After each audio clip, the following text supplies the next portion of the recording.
हिंदी में बता दीजिए प्रकाश आंबेडकर ने भीमशक्ती आतापर्यंत टेकली, मात्र येणाऱ्या काळात आता शिवशक्ती आणि भीमशक्तीला घेऊन कशाप्रकारे पुढे जाऊ शकतो? बघा, शिवशक्ती म्हणजे एका व्यक्तीची शक्ती नसते आणि भीमशक्ती ही सुद्धा एका व्यक्तीची शक्ती नसते.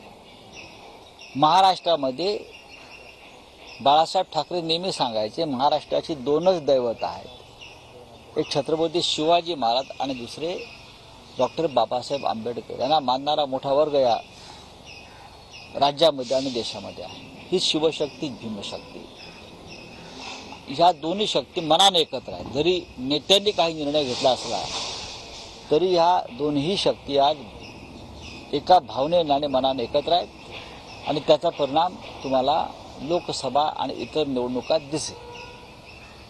हिंदी में बता दीजिए प्रकाश आंबेडकर ने जिस तरह से अलायंस तोड़ने की बात की, कैसे आगे ले जाए? ये एक तरफा निर्णय है प्रकाश जी का. हमने उनसे बातचीत का सिलसिला जारी रखा था. हमारी तरफ से उनको 4 सीट का प्रस्ताव दिया था और मुझे लगता है प्रस्ताव ठीक था. हम फिर भी उनके साथ और भी चर्चा करने के लिए तैयार थे और आज भी है.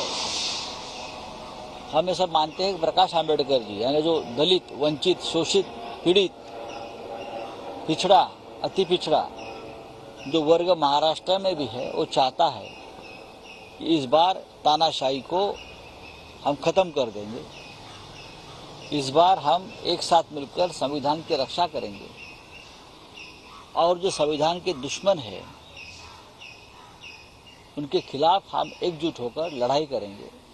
ये पूरे समाज की धारणा महाराष्ट्र में है, जिसमें दलित और अम्बेडकरी जनता भी है.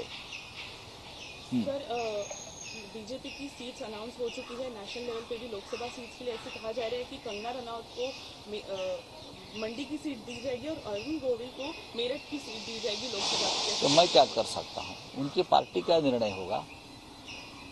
वो किसी को भी चुनाव जीतने के लिए खड़ा कर सकते हैं. उनके पास अगर कोई राजनीतिक कार्यकर्ता नहीं होगा तो ऐसे लोगों को खड़ा करता है. शाहू महाराजांना सन्मानपूर्वक तुम्ही तिकीट दिले, मात्र उदयनराजे यांना 3 दिवस तात्काळात राहावं लागलं. कुठेतरी आज कुठे निर्णय झाला. आम्ही कोल्हापूरच्या अजूनही कोणत्या चिन्हावर लढणार हे अजून फिक्स आहे. हे सांगितलं जाते की जर त्यांना लढवायचं असेल तर राष्ट्रवादीत पुन्हा प्रवेश करावा लागेल, पण ते भाजपमध्ये हे करून अडून कोण उदयनराजे. हे पहा की महाविकास आघाडीनं कोल्हापूरचे श्रीमंत छत्रपती शाहू महाराज यांना अत्यंत सन्मानाने आणि एकमतानं उमेदवारी दिली. आम्ही एकत्रित विचार केला.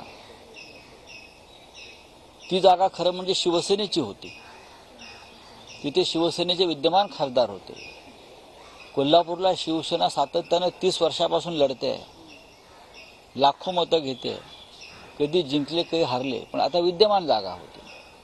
पण जेव्हा ठरलं की शाहू महाराजांना त्या मतदारसंघातून आपण लढवायला हवं आणि एक महाराष्ट्राला संदेश द्यायला हवे, तेव्हा आम्ही क्षणाचाही न विचार करता ही जागा आमची आहे, आम्ही छत्रपतींसाठी ती जागा आम्ही दिली.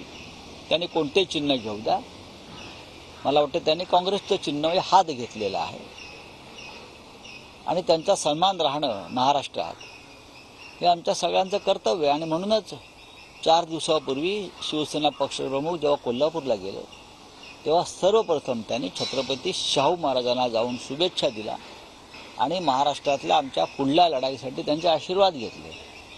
हा सन्मानाचा भाग झाला. आता आपण साताराचं जे म्हणताय, मला असं वाटतं की ती सुद्धा छत्रपती शिवरायांचीच गादी आहे.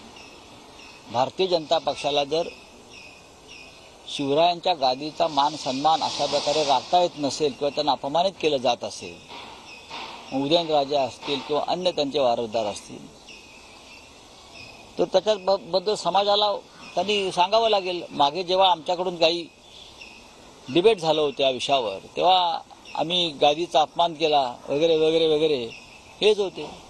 पण उदयनराजे भोसले यांना 5-5 दिवस तुम्ही तिथे वेटिंगला ठेवता.